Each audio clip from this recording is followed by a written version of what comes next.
Welcome to the Huddle Within podcast, where we go beyond the surface to uncover the real impact of sports on our lives, whether it's lessons of resilience, the passion that fuels us, or the stories that connect us all. This is where the game gets personal. I am Daniel, a regular sports fan just like you, and together we'll explore what sports truly means beyond the surface. So step right into the huddle and let's get into it.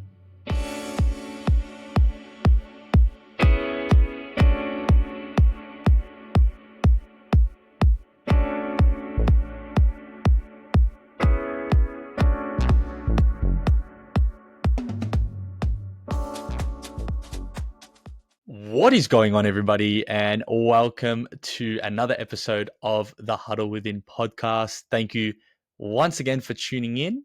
We have made it to episode 20, 1/5 away from the 100 mark, which is a goal I've set out for this podcast to get to 100 episodes. And we're a fifth of the way there, which is great. And I'm so happy that I've been able to put out 20 episodes. 20 very different episodes, but ones that I've enjoyed. And I would love to hear your feedback on basically this journey so far. And for those that have listened to all 20 episodes and have given yourself 20 plus hours of time to listen, thank you. But would love to get your kind of feedback and sort of what you've been liking and what you haven't been liking as well with these podcasts. So I can sort of steer it to a direction where sort of everyone is pleased with the content rather than me just putting out random stuff and one thing you probably won't like and the other you will. So let me know. Your feedback is greatly appreciated as well. I do want to kind of clarify one thing. The camera. So at the start, I think 2 or 3 episodes back, I said that it was a refereeing one. I said that the camera improved because I was using my iPhone. And literally, as I recorded it, I noticed that there was so much like fog or sort of kind of light air coming through the window. But it turned out that my camera wasn't bloody clean on my phone. So after I recorded it, I sort of crashed out and I was like, far out. I stuffed up here because I did tell everyone that the camera was going to be better, but it wasn't. But if you can tell from this episode, I can promise you and clearly tell you now that the camera quality is a lot better. I've purchased a new webcam. I've got the box here. For those that are watching the video, we've got the nice Insta360 Link C webcam, which I purchased before the end of the financial year. The financial year has really cooked me as a person working in business in digital marketing. Lots of work to be done at this time, but hopefully I can get a decent tax write-off for this and use it for quote unquote work purposes. But yeah, definitely a lot better. And I can promise you that's the case too, because I've done a lot of trial recordings and I've also cleaned the camera to make sure that there was no fog there. But for context, you might see that the camera might be a little bit different for some other episodes that I've pre-recorded. Those have been back on the iPhone, but they'll look a lot better than what it was before. But due to the episode that I've got coming up, which is with Lucas, a good friend of mine, from you can tell from the title of the episode, that's where the clarity comes through with the camera and stuff. So now I'm going to be doing videos of this camera, which I'm extremely excited about, and yeah, it's great quality. For anyone that is wanting to use a webcam for recording purposes, whatever they're doing, I would highly recommend this one because of the camera quality and the ability to record in 4K. Is also a plus. The one that I had before was a HP. It recorded in 1080p, which I did like, but I just wasn't happy with kind of how it looked, especially when I was creating reels to kind of put out there. Wasn't really a fan of just the recording quality and the fact that it was 1080p and not 2K. So I've purchased that. But anyway, before we get into the interview, I thought I'd get some updates for you regarding the draft. So as you know, I did speak a little bit about the NBA draft before the interview of Vince Rigati, which was a fantastic episode, and I really appreciate you guys listening in. For those that are new listeners, I noticed that there was a few of you. I really appreciate that, and it did seem that a lot of people enjoyed the content. So Vince was a great guest. He made it a lot easier for me.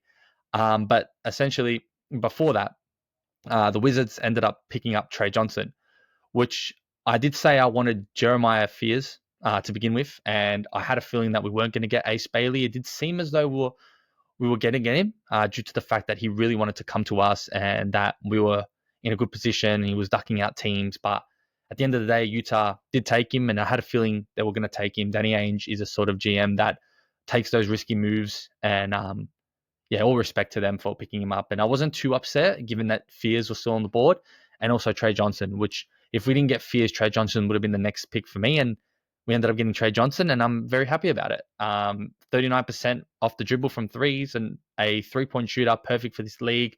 Someone that we can plug in straight away and give us a lot of scoring, which is what we need at the moment. A lot of our players that we have at the moment are very two-way, especially defensively. Alex Sars, who we picked up last year, basically the number one pick, is a defensive first player working on his offensive game. We've got Bilal Koulibaly, who's also a defensive specialist. We've also got Keyshawn George, who we picked up last year. That's also a defensive specialist too. And Bub works both ends as well. He's someone that's going to obviously develop a lot this season. But to pair him up with Trey Johnson, who is someone that probably needs to work on his defense, is a microwave scorer and someone that can shoot the ball. And in this league, you need someone that can shoot the ball, and we definitely have someone that can shoot the ball. So really excited for this pick. We also got Will Riley in the first round. I don't know too much about him, to be honest, but he did play at pretty sure it's Illinois in Chicago, and got drafted with Kasparis Jakakunas, who was a projected top 10 pick, ended up going down to 20, his teammate, and there was stretches where Will Riley was actually playing better than him. So really excited to have him as well. He fits the kind of the core of the wings that we've been drafting as well. So really exciting times for the Wizards. We've got those veterans as well to team up and kind of mentor these blokes too. We have lost Anthony Gill, however, which is really sad. He was our glue guy, our locker room guy, but he is not going to be signing with the team. All the best for him if he is listening to this. But if you guys do enjoy the Wizards talk, I do have an episode with Greg Finberg, who is a upcoming Wizards journalist who I interviewed on this podcast. He has all the information, insights, everything Wizards, and he does a great job in breaking everything down. And that's where I sort of get my information from. And we did speak about Anthony Gill a shit ton. So it's sad that he's gone. But as for other winners of the draft, I think New Orleans did a really good job in getting Derek Queen. However, it's going to come at a big risk because they've given up a 2026 first round pick to Atlanta Hawks. And that's going to be the best of Milwaukee and New Orleans. So, or the worst of. So if Giannis decides that he wants out and doesn't want to play for Milwaukee, with Damian Lillard out for the season, that team could literally fall into the lottery and that pick will go straight to Atlanta, which is pretty insane. So New Orleans must have seen something really special in Derek Queen, who I agree is very special. And they also got Jeremiah Fears as well. So if those two hit, this could be a very good trade for New Orleans. But I think the most interesting trade was and I got two Portland fans, best mates of mine, that do go for the Trailblazers, but getting Young Hansen. And it was a massive shock for everyone. No one expected Young Hansen to get anywhere near the lottery. He was literally in the stands when he got picked up. So for those that don't know much about the draft, a lot of players already know that they're going to get picked in the first round, which is the first 30 picks. And they are in the green room. And the green room is sort of kind of the function area at the front.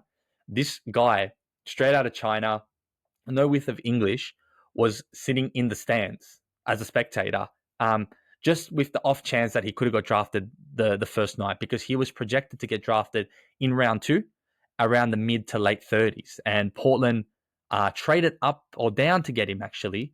So they've got themselves a first round pick in the future, which is good, but traded down to get him. And this was a purposeful move, considering that they were scouting him for 2 years. They sent their scouts to China to check Young Hansen out.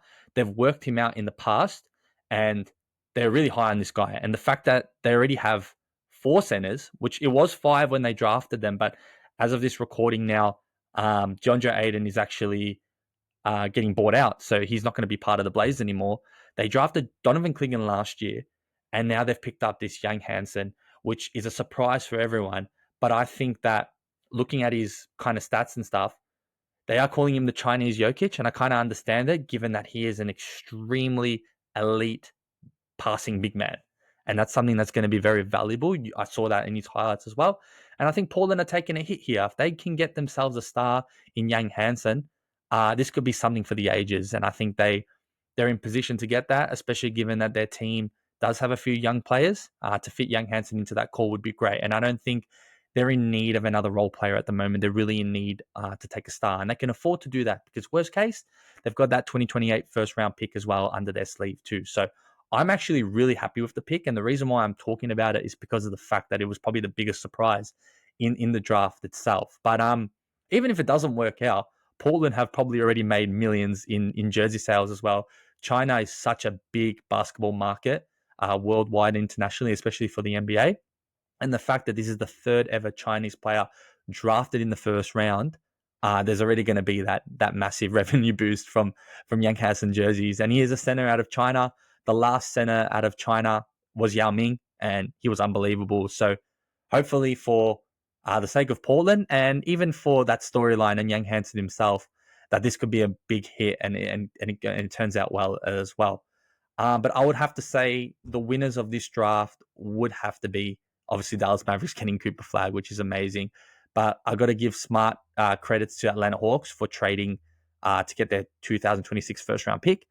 And if New Orleans hits on Fears and Queen, then I think that they're going to be the overall winners of the draft because those two players are really good. And before that, I would have hoped that Queen would have fell to the second round, given that he's from Baltimore, which is about 1 hour from Washington, D.C. He's a local kid. He would have been good to play, to be under the Wizards' colors. But that's all that. Now free agency is kicking on. So a few teams have signed some deals. You've got Nasri that's signed a 5-year, $125 million, which was massive. Julius Randle's looking to sign a $300 million. James Harden signing a 2-year, $80 million. And Malik Beasley is about to get arrested for gambling as well, which is pretty crazy. Looks like he's been gambling on some NBA teams. I got a controversial take when it comes to gambling.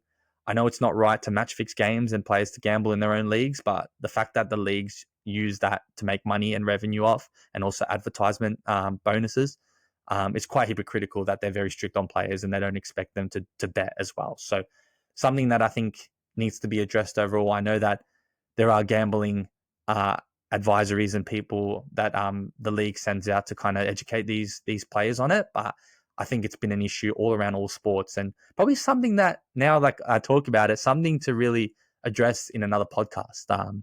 So maybe I'll get an episode on sort of the impact of sports gambling and these players and how like essentially they're in a position where like they're seeing advertisement all over the board. They have an opportunity to win money, and it's really easy to do. So, yeah, definitely something that I'll include and incorporate here. But again, as you can probably tell by now, the structure of these podcasts, I like to put in the news before essentially the main interview. So this 12-minute rant, that's why I've got chapters.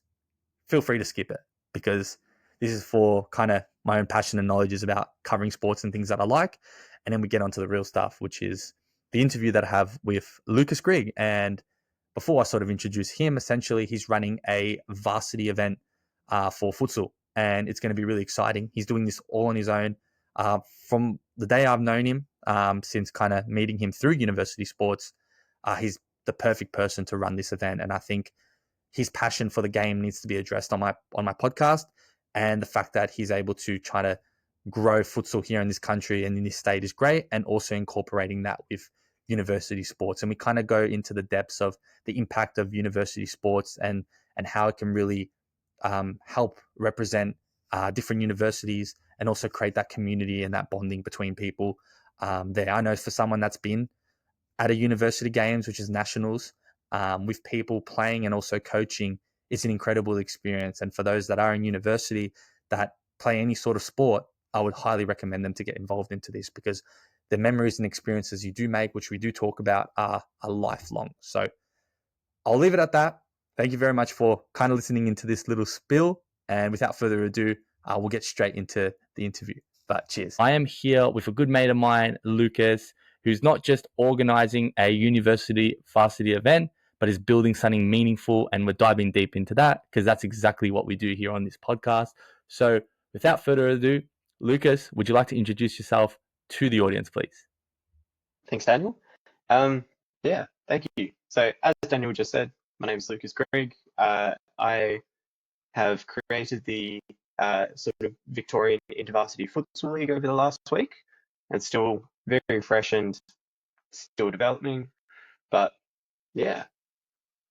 Yeah, nice. Well, the reason why I got you on the pod today is obviously it's kind of inspired by the fact that you went out of your way to really organize a sporting event, and I love my good old sporting events. I love my futsal. So, what better way to sort of announce the league and talk about it than on this podcast? And I sort of want you to kind of get into that. But before we do, I did want to ask, where was the idea, and how did this kind of varsity event come about? Okay.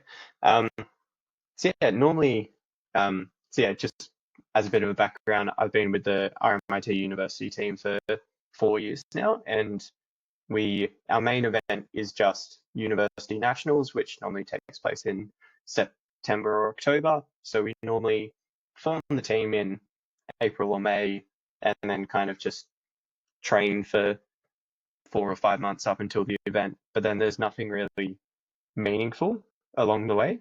So the initial thought was kind of just see who else in Victoria is interested, try and get some sort of league going, and then yeah, once I kind of sent out those initial messages, the reactions were just massive and so positive. So I kind of just felt like everyone was going to get so into it. So I started pushing for it.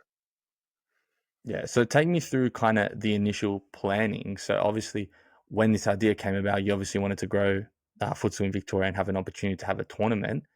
What was like the first? Who's the first uni you contacted, and I guess what was their kind of reception to what you offered, and kind of how did you guys all sort of congregate as a university, as different universities, to sort of agree on having a tournament as well? It was actually Fed Uni who had this is their first year having a futsal team, and they reached out to me just randomly, and just sort of went, "Hey, what's the deal with futsal? We're new to the scene. Can you tell us much? Is there a league? Is there anything really going on in Victoria, or is it kind of just nationals focused?" So yeah, they were kind of, I guess, unintentionally gave me the idea to develop a league, and then they're one of the universities still involved, and they're going to be entering a team in this league. So yeah, so then after them, last year we had friendly matches against Monash, Swinburne, Uni Melb. So yeah, after that phone call, went off, contacted them, kind of just said, "Hey, you wanna?" And then from there, we kind of just started actually planning it out, making the logistics, and then um, yeah, we kind of decided about 2 or 3 weeks ago. It was kind of crunch time because everyone had kind of held trials, decided on their team pretty much. So all of the teams were ready to start playing, and then yeah, we started crunching everything out and planning out the logistics. And is it mainly planned by yourself? Do you have anyone helping you at this point? Well, it's mainly just me, and then I'll kind of bounce ideas off of um, the other 4 team managers. But yeah, mainly it's just myself planning everything out at the moment. Yeah, cool. Well, I do want to say, because I've obviously been part of the system, as you probably know and aware, what I do like about uni games futsal is that a lot of uni students come from sort of like an outdoor background or a Mm. background where futsal is not really something that's kind of known in their junior lives and kind of growing up and developing. It's very heavy outdoor. You obviously do get people that are across futsal as well, but one thing I love is that opens the gate to a lot of opportunities to play futsal. And there is a really clear pathway through university and uni games, and also now that you're having this varsity tournament to really funnel up to series futsal. And for those that don't know what series futsal is, it's the elite Victorian state futsal division here. Series being the top, and then it funnels down 4 divisions as well, which Lucas can kind of jump on me for this one as well. But a lot of these players that come from outdoor, they have an opportunity to play at this level. And it really starts from getting into the university game system. And the reason why the university game system is very important is because it offers the trainings and the ability to kind of represent your university in such events, such as nationals, which I love for you to talk about because I think from the conversations we've had previously, this is sort of a stepping stone to nationals. So for people that are listening and there are uni students that are keen on kind of joining uni sports, how would you kind of advertised nationals, because to me, I think it's one of the best events this country's got to offer when it comes to university and sports. Mhm. Yeah, I 100% agree. It's one of, like, genuinely one of the best weeks you'll experience.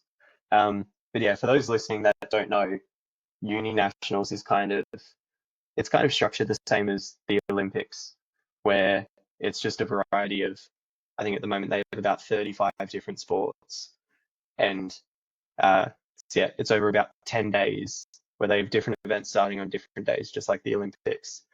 But all of the universities from across Australia have trials, build teams, send their athletes up to compete at nationals against each other. And then, yeah, it works the same way as the Olympics, where the team that wins the most gold medals wins overall. So it's just such a good environment. I think last year I think it was about 8,500 athletes. So just 8,500 uni students just traveling up to the Gold Coast just to play sport and have a good time. Well, it So, kind of reminds me of, as you say, having a good time, just like a sports schoolies, so having like 8,500 people congregated, full of uni students in one city, in one area. That screams like a good time. And I think uni games is perfect when it comes to that, congregating people of similar age, with similar kind of sports and mindsets into kind of one area. And I think the connections that are built from there are pretty powerful. Like I know from when I was there, sort of my best friends came from being able to spend a whole week with people that I didn't know really well, and then found that they were like amazing. And I think uni games brings that as well. So obviously you have the competitive sport and you have the opportunity to really dive into your craft, but there's also that opportunity to socialize and connect with people. And I think that's something that's really powerful when it comes to university games as well. Do you remember any good university games experiences, congregating, like anything to adhere to that as well? yeah, definitely. Um, so yeah, for those that don't know, Daniel was actually coaching the RMIT side for, was it 2023 nationals? Yes, I would say. But there Yeah, was only futsal, unfortunately. We didn't yeah, actually, there was so many complications to that, which we yeah, won't dive into, but yeah. yeah. But yeah, so Daniel came up, coached the team, um, and yeah, just so many memories and yeah, friendships made on that trip, especially that are just unforgettable. So Yeah, for sure.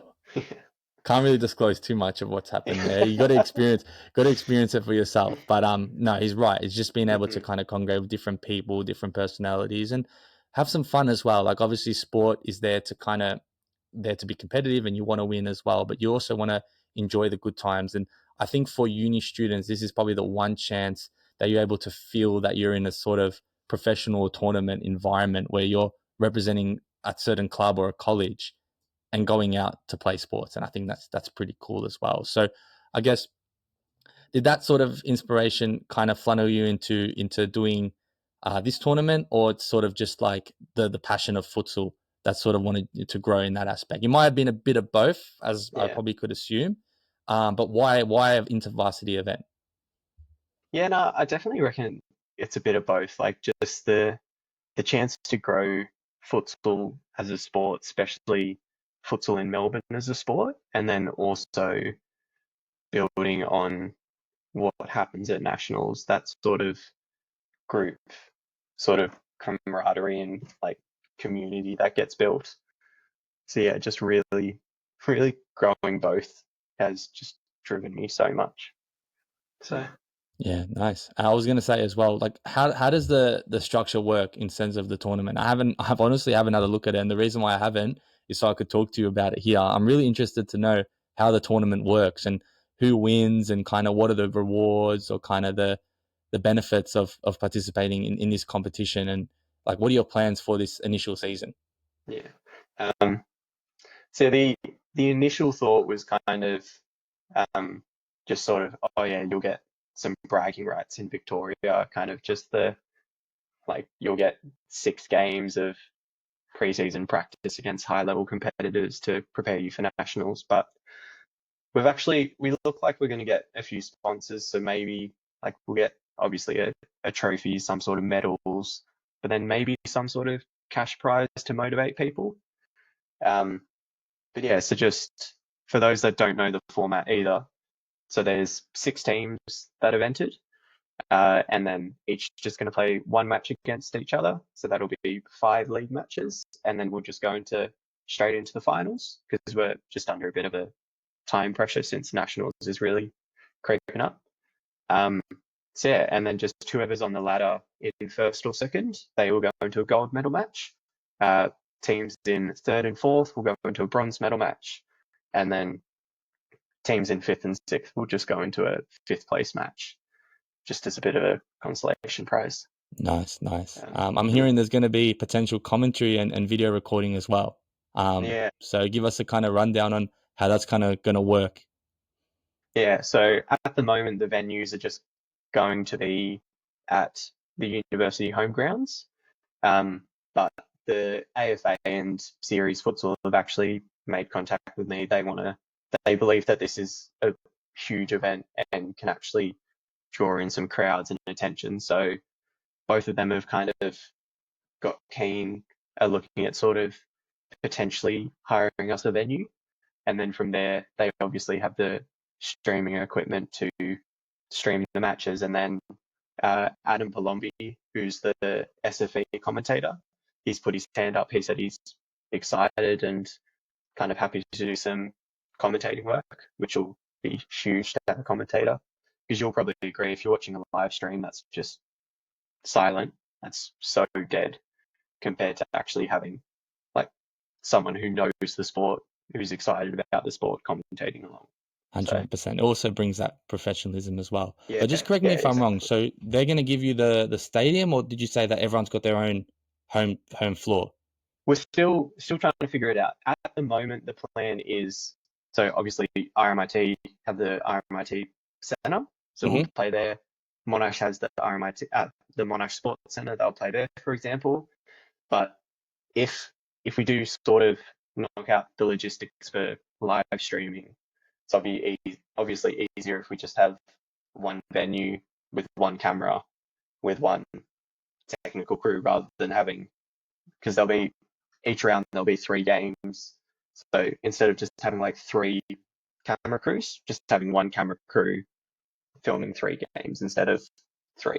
So For sure. it's, yeah, still very early works, but if we can get it to one venue, that would be huge, because that'll allow us to sort of go on and live stream the games and actually record them. So, Yeah. What do you think it's going to take for that to get done? How likely does it seem? How confident do you feel that could happen? I'm optimistic because I only put an Instagram page up 2 days ago, and then since then, so many people have reached out to me to try and get involved, you included, to try and jump on this sort of opportunity. And then, yeah, I think 48 hours since that first post went up, the page already has, I think I just saw 8,000 views in 2 days, which is insane. So it's growing pretty quickly. So yeah, I'll say I'm optimistic.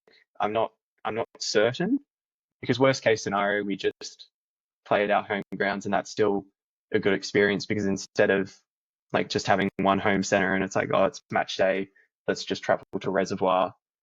It's going like, oh, it's match day, we need to go down to Monash, and then that becomes a big community thing because it's traveling down to Monash. We've got Monash away. Yeah. Can you do it on a green floorboard in Monash? Is what I'm thinking. I totally understand that. Yeah.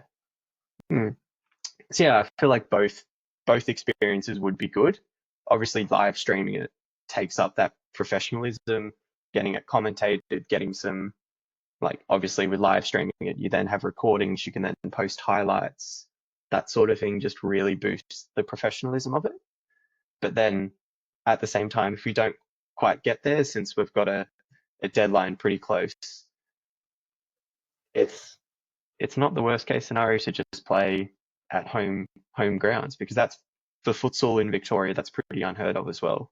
Yeah, I think the same. Like I was like, imagine like I made that joke about cold, not a cold green floor in Monash, but imagine having that just like university atmosphere. You can sort of have like the events posted and advertised at people's unis, and you can literally get big crowds that maybe if they're finishing a lecture or finishing a kind of a Mm, tutorial, they come straight to the court, and you can create that kind of hype and buzz there. But again, since that's a timeline, there's always room to develop and grow this. So there's actually limitless possibilities, I think, for this. I like the idea of having them in different courts, and I also like the idea of having it obviously professionally viewed and in cameras and whatnot and live streamed.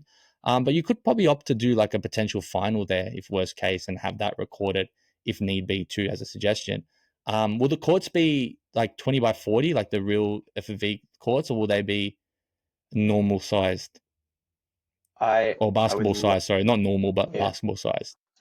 I would love to play like proper 40 by 20 FIFA standards, but that would be another big reason I'd be pushing to kind of find one venue for us Hmm. all to share. Because like where we play series at the moment, for example, it's got all the equipment, it's got that 40 by 20 court. So that would be a good scenario just to pick up there. Um, but yeah, and then if that can't happen, unfortunately, we are just on those um, sort of basketball court size. So that's sort of like 25 by 15. So it's obviously not best case scenario, but it's not worst case scenario. Yeah. So Well, yeah, as I mentioned, I see the benefits and kind of the possibility of drawing crowds, more likely to mm, draw crowds if you have a home or away, but still a potential to really draw crowds in reservoirs as well, especially finals too. yeah, I'm honestly really excited for it, given that it's like the first time it's going to happen, and I think there's going to be a lot of things that will elevate and grow. And is this something that you plan on doing every single year? I'd love to run it every year. So yeah, so yeah, I was kind of chatting with most of the managers. Most of us are still sticking around in the teams next year onwards. So I I won't be as a player. This is my last year of study, so obviously last year in the team, but who knows, maybe I'll be there as a coach or still sort of as a manager or just being a third party, just sort of organizing the event. Sort of now that I'm an external person, I can spend more time on actually coordinating the event rather than doing the event as well as coordinating RMIT. So yeah, Yeah, who knows, for sure. maybe yeah, this year is yeah, it's just the pilot, but it's definitely not just a one-time thing. Yeah. I want to, yeah, I want to keep this going. My mind goes like boggling on ideas and stuff. I'm not the one obviously organizing it, but I do see an opportunity of it to grow. And especially if you do finish your studies, you have more time and you can externally run this as well. I think this is a very big opportunity for futsal and college, even I say college sports, but university sports in Australia to potentially grow as well. I think having a successful varsity event, which we do see in other sports, but being able to kind of advertise that has so many different benefits and values. One being that you attach your university to something that is precious to you, and you get to represent that against other people, and that's what I love about sport. It brings fans in, people that are probably futsal fans or sporting fans but don't play and love to watch. They have something to look forward to during their studies, and it kind of gives them a representation to their university. Like I really find that anyone that has played university sports and represented their university can tell you that you have a sort of attachment and a passion for your university.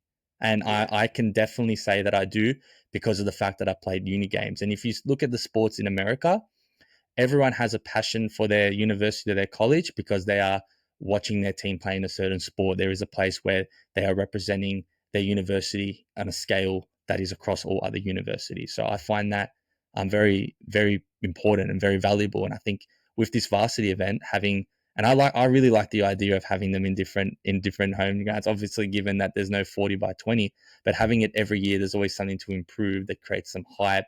And it also, if you take away that point, you're also looking at the development part. I mentioned to you at the start of this episode, this is a great funnel for people to go into the domestic leagues here in Victoria as well, and ultimately grow futsal. That way, that even those high level futsal clubs can really find talent within the university as well, especially if it starts getting advertised more, because futsal is growing, but I feel like it is at a standstill. But when you have university kind of tournaments where you can represent your university to sort of benefit, then you're like really growing the sport in another way, and it doesn't affect the leagues itself. It's not like the college sports are going to take over the leagues to begin with, but it's just something that I think will develop to be something great. So that's why I really wanted to get you on and talk about it. But I guess that's what I see as the vision. What would be your vision, and I guess the success that you're going to take out of the pilot, I guess, season, and then stuff looking forward from then on? Mm. Yeah, I mean, I feel like just, yeah, as you said, drawing a crowd, sort of getting that culture going, that would be like an incredible way for the first year to happen. Like, it is just the first year. I'm not expecting huge things, but yeah, no, I am optimistic because uni nationals has so much culture and that sort of backing behind it. And over the last 3 days, this is looks to be like it could become a huge event. Not so much this year, but maybe down the track. So yeah, maybe just, yeah, really building that, as you said, that sort of like dynamic between college, especially college football, then to the professional football. This could just become that huge stepping stone where SFE teams may come in, have a look, and go, "Oh, I've never, I've never seen this player before. He's not bad. Let's keep an eye on him." And then who knows? That's sort of their pathway into SFB, which wouldn't be there if this didn't happen. So, No, totally. I do want to move on to sort of the challenges and kind of growth you've come from organizing the tournament. I know that it takes a lot of time and effort, and it's something that is always underappreciated or undervalued when people look at these things. It's not ever as easy as it seems. So, talk to me about kind of the hardest parts of organizing this at the moment, and sort of the stuff that's been happening behind the scenes that I guess people aren't aware of and would love to know. um, yeah, okay. Um, oof. Uh, I feel like this is still such a fresh event that not much is has had to go on behind the scenes. Most of it's been pretty open doors, especially with that Instagram page now live. There's now quite a few posts on there kind of explaining what's going on. Um, but yeah, it has been quite a push to get 6 teams in this league, because I feel like if there's any less than 6 teams, it's not really worth running. So six was kind of the minimum I was sort of pushing for, and we ended up getting Uni Melbourne about 2 weeks ago. They seemed like they were struggling for varsity numbers, and then Swinburne, on the other hand, they were really confident, so they've actually entered in 2 teams into the league. So yeah, actually getting that to happen. Um, so yeah, it's obviously a men's league at the moment, but I've been trying to push for a women's division as well, which would be a huge stepping stone for them, because especially for the women's, all they have is their SFE. Like, they don't have, well, we've got championship and then state 1 through to 4. They just have SFE, so there's no stepping stone at all for them. So actually having this in place for the women would be huge. So that's something that I've been working on and really pushing for. I think at the moment there's only four varsity teams sort of interested. So I'll, yeah, obviously keep pushing that behind the scenes, working on it, see if we can kind of pick up other teams. So yeah, we'll see with that. Um, yeah, besides sort of trying to get people and teams involved, we haven't really come up against any challenges yet.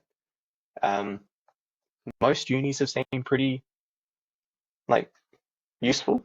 Like, every time we reach out, they're obviously happy to supply a venue or like jerseys, because all of that stuff's already pre-established and they've got it all. So it's actually been relatively cruisy up to this point. Like, obviously it's been busy, but like it's been good. It's been pretty unproblematic so far. No, it's good. You don't So want too yeah, many problems when it comes to these no, things. But I guess if when things are easier, it's easier to run, and that's kind of how you want things to be normally as well. Um, but yeah, guys feel free to check it out. I'm gonna put more details of the tournament as well. But personally, really excited to kind of have a look and see how I can get involved with the huddle within as well, and potentially, yeah, get my nose in some futsal stuff as well, which I know and love, especially when it comes to university and varsity events as well. But I did want to kind of talk about sort of deeper stuff, which is like what we'd like to do on the huddle here, and sort of get your kind of view and mind on what do you think about sport, especially futsal as a whole, and how it can help students mentally, socially, and emotionally too. Because there could be a lot of people, a few people listening in that probably don't have that pathway in their clubs to really have this. But how does, I guess, university sport really dive into that? yeah, no. I feel like futsal as a whole um, is constantly just in the shadows of outdoor, which is such a shame because it's such a beautiful sport. And for those players that are properly into futsal, they they just go crazy about it.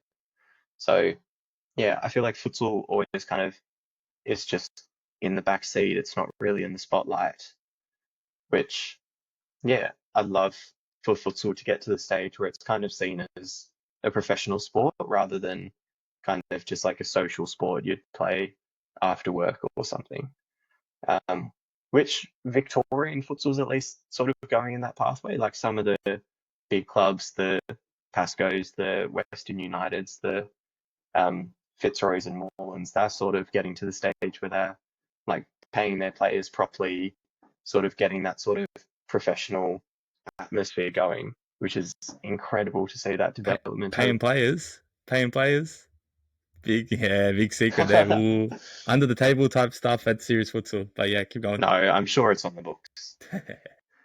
Um, but yeah, just sort of finally getting that professional atmosphere and professional like level exposure in Melbourne at least. But but yeah, obviously so much more room for it to grow. Obviously, since COVID, we haven't had Series Futsal Australia back. So if I did sort of have like a long-term goal organisation-wise for futsal, definitely be getting that back. Because yeah, that used to get so much hype around it, and now that's sort of just gone. So there's like obviously there's like one nationals tournament every year, but that's just so like it's not taken seriously. It's just like a cheeky end of year tournament. So yeah, I think we need people like you to sort of grow the sport, and if the passions are there, that's what we want, and that's kind of the main thing that comes with that. In terms of just the university in general, do you think the culture undervalues the type of events or the university itself? yeah, I definitely think there's there's definitely people that are high up in the unis, like RMIT, for example. We've got such a big committee at RMIT active that do have that sort of nurturing and growth mindset that want to back as many sports as possible. But obviously, with university, RMIT, I think now offers about 25 different sports and clubs. So it is obviously just hard for them to sort of grow all of them. So it is kind of not so much the university's responsibility, but yeah, it gets put on the actual players and students. So yeah, I can speak on this because I'm not at university anymore, but I can definitely say that the universities can do a better job at funding these events. And the reason why I say that, and you don't have to comment on it, I can, because there is so many international students. There is so many students that pay a boatload of money to study. My university degree cost me 40 grand.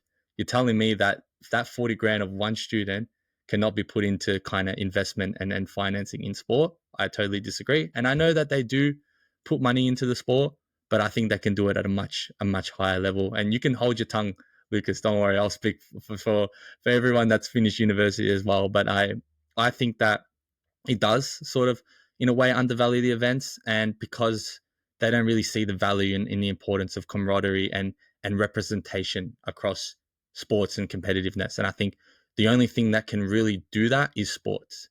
And if you want the best way to kind of get people that are really passionate about being at your university and wanting to represent your university, it's through sport. And I'm not saying they don't do that. I'm just saying that there is more room for investment in that. And that's not just for RMIT, that goes across all the universities. So this is why I'm excited to see this event as well, because I'm hoping that university uppers and those people up there that have their money in their pockets, lots of money in their pockets, can realize that this can be a very good investment opportunity and a good community growing opportunity where there's a chance to really grow that rivalry, that fierceness, and sport in general as well. Like you look, I mention all the time, United States have it perfect when it comes to college sports. Maybe they spend too much money on college sports instead of other things, but there is that investment there, and it comes through those kind of values that I kind of hold dear to my heart as well. I'll just say, yeah, American sport, well, American colleges definitely have it right. They're definitely, yes, they're probably over glorifying it, but they're at least doing something. Well, you look at So all the professional athletes, they all come from the college system. And I think it's a well-rounded system. And I'll tell you why. Not only are you participating in your sport, but you're also required to be a good student and get good grades. So it really gives a double benefit there. And if if athletes can be taken on scholarships, then there's a real pathway for people to have good lives and successful lives as well. And I think yeah. that's something that I think America do a really good job at. But if running this tournament went up to you and just be like, it's just futsal, what would you say to them? So much more than futsal. Like if they were genuinely just like, oh, it's just a game, what's the point? It's so much more than just a game. Like just the league itself has so many growth opportunities, culture-wise and community-wise. Like it's quite exciting to be honest. So yeah, no, I'd tell them to piss off. So Rightly so. It's always more than the game, as I like to yeah, say. It goes always deeper is. than just five players in this aspect kicking a ball on a blue court or on a basketball court. It really goes deeper. So that's why I like to talk about those things, because I think sometimes people forget about that and they get lost in the source of the game. And futsal really shows that, for good and bad, but does show really strong community and stuff that goes deeper, and that needs to grow in this country, and it should. I guess before we kind of leave off, what do you want people to remember about the first event? What do you mean, like the first year this league is running? Yes. Um, I at a bare minimum, I want it to be a good enough experience that they come back. That is all I hope. Because just then, if you have athletes coming back either as an athlete or a spectator, then it kind of keeps that level. And then you get the first and second years, or the people hearing about this, sort of getting fed in. And then it just grows and it builds and it just, yeah, keeps sort of snowballing into this bigger and better sort of tournament. And if it So does become an annual tradition, how would you want it to evolve? I'd love, so there's, I think, 12 universities across Victoria. I'd love to see 12 teams. I'd love to get it to the stage where there's every year 12 competitive series levels teams competing in this, where the beautiful thing is as well, we have no idea who's going to win. So at least with SFE, you've got those Morlands and Fitzroys that can bring players over. You don't have that in this. This is just, you get what you get. It's kind of the same with international sport. You don't pick your players. You just get given your players. And then you just have to work with that. Everyone gets into it. Everyone is just so motivated and hungry to fight for their uni. So that, like, as a long-term goal, that's what I would want. All 12 unis with passionate people, all hungry to win, all determined to win. And yeah, like just, yeah, Who do you think is going to win? this year. Yeah. Oh, I'm a bit biased. RMIT is taking it home. I have to agree. I know the team. I've seen it. If it's the players that I think that are coming, then I think we're in good position to win it. And I'm going to say we because I'm still an RMIT man at heart. But I think Monash is looking pretty strong as well from what I've heard. Yeah. So that's a team to look out for. And then, was it Latrobe? They have Scott Rogan? Rogan's studying at Unimel, but I'm Okay. not sure if he's in the team. Okay. He'll- That'll be a good yeah. surprise if we do see that. Yeah. Yeah. Well, not for you guys, but yeah. You are Yeah. playing this tournament, aren't you? Yeah. Yeah. And you are a goalkeeper, that's right. You're not going to play on field? Do you remember the last time I put you on field when we had no players? I scored 9 goals at nationals, golden boot. I did what had to be done. For those that don't know, Lucas has one of the most powerfulest right foots I've ever seen in my life. Like, I'm not even saying that to be biased. The shooting is unreal. And most of the goals came from just that right foot power shot. Yeah. He's too humble to really say that it's good, but it's a cannon. It's a real cannon, I got to say. And then the last question before I leave you is, what's one message you'd leave for other students who want to create something meaningful on their campus? I mean, for anyone inside of futsal, outside of futsal, involved in other sports, or not involved, get involved. Like, don't just sit back, do nothing. Get involved. The opportunities are there. If they're not there, create them. Like, there's endless possibilities. We are so like, yeah, we're given so much in Melbourne. We have so many opportunities. Just go take them. It's a great way to end it. Well, anyways, it's been another episode of The Huddle Within. Lucas, where can everyone find this event and how can everyone get involved? So the event is live on Instagram under Victorian Intervarsity Futsal.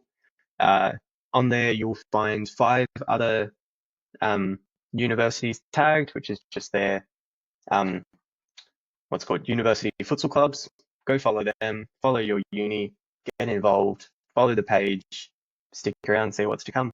That's all I can say. Well said. I'll drop a link into the description as well for sure for you guys to check it out. I highly encourage you guys to tune in as well. If you're someone that doesn't even like futsal, but have a sort of representation to a certain university, this is a good opportunity for you to see your university on a futsal stage and maybe get into a new sport as well. And for those that love futsal, that are into futsal listening to this, I highly encourage you to watch this as well. There are some really good players in this tournament. A few are playing in our highest level already, and then there's some new developing players as well. So make sure you check it out.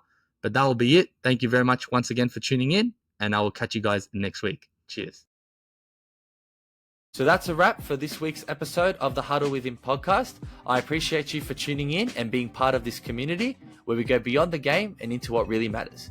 If this episode resonated with you, make sure to subscribe, leave a review, and share it with someone who sees sports just the way that we do. And hey, I'd love to hear from you. Connect with me on my social medias, which will be linked below. Send in your thoughts and even be part of a future episode. Until next time, keep that passion alive, stay in the huddle, and remember, it's always deeper than the game. Cheers.